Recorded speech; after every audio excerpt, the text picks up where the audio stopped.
বাংলাদেশ ব্যাংকের তথ্য অনুযায়ী প্রতি বছর দেশের টাকার নোট ও কয়েন ছাপাতে প্রায় 500 কোটি টাকা খরচ হয়। তবে দেশের রাজনৈতিক পট পরিবর্তনের পর নতুন টাকার নকশায়ও পরিবর্তন আনছে সরকার। সব ধরনের নোটের নকশাই পরিবর্তন হবে, যে কারণে এবার টাকার নোট ছাপানোর খরচ হবে 3 গুণ। বিভিন্ন মূল্যমানের নোট ও কয়েন তৈরিতে সরকারের যে খরচ হয় তা নির্ভর করে মুদ্রার ধরন, নিরাপত্তা উপকরণ এবং উৎপাদন প্রক্রিয়ার উপর। চলুন জানি বাংলাদেশের কোন টাকার নোট ছাপাতে কত টাকা খরচ হয়। প্রথমে জানবো ধাতব মুদ্রার উৎপাদন খরচ সম্পর্কে। 1 টাকার কয়েন তৈরিতে সরকারের খরচ হয় 95 পয়সা। 2 টাকার কয়েন তৈরিতে সরকারের খরচ হয় 1 টাকা 20 পয়সা এবং 5 টাকার কয়েন তৈরিতে সরকারের খরচ হয় 1 টাকা 95 পয়সা। এই কয়েনগুলো সাধারণত জার্মানি, নেদারল্যান্ড এবং ফ্রান্স সহ বিভিন্ন দেশ থেকে আন্তর্জাতিক টেন্ডারের মাধ্যমে মুদ্রিত হয়। এবার জানবো কাগজের নোট ছাপাতে সরকারের কত খরচ হয়। কাগজের নোট ছাপানোর প্রক্রিয়া অত্যন্ত গোপনীয় এবং এতে প্রায় 12টি ধাপ রয়েছে। কারখানার অভ্যন্তরে কর্মচারীদের মোবাইল ফোন বা কোনো ইলেকট্রনিক ডিভাইস ব্যবহার নিষিদ্ধ।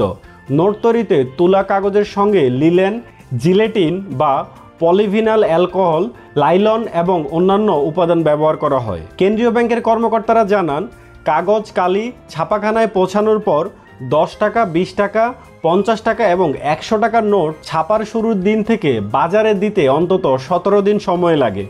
আর 100 ও 500 টাকার নোট ছাপার শুরুর দিন থেকে বাজারে যাওয়া পর্যন্ত সময় লাগে অন্তত 26 দিন। কেননা নোট ছাপানোর পর প্রথমে তা বদ্ধ করে বিশেষ ব্যবস্থায় শুকানো হয়। এই টাকা শুকাতে 3 থেকে 7 দিন পর্যন্ত সময় লাগে। শুকানোর পর প্রতিটি নোটের ছাপার মান যাচাই করা হয়। মান ঠিক থাকলে তা কাটিং করে বাইন্ডিং করা হয়।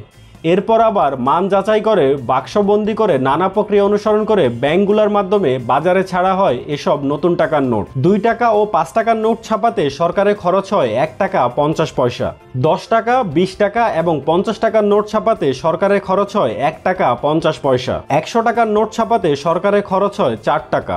200 টাকার নোট ছাপাতে সরকারের খরচ হয় 3 টাকার একটু বেশি। 500 টাকার নোট ছাপাতে সরকারের খরচ হয় 4 টাকা 50 পয়সা এবং 100 টাকার নোট ছাপাতে সরকারের খরচ হয় 5 টাকা। এই নোটগুলো গাজীপুরে অবস্থিত the security printing corporation Bangladesh লিমিটেডে ছাপানো হয়, যেটি দেশের মানুষের কাছে টাকশাল নামে পরিচিত।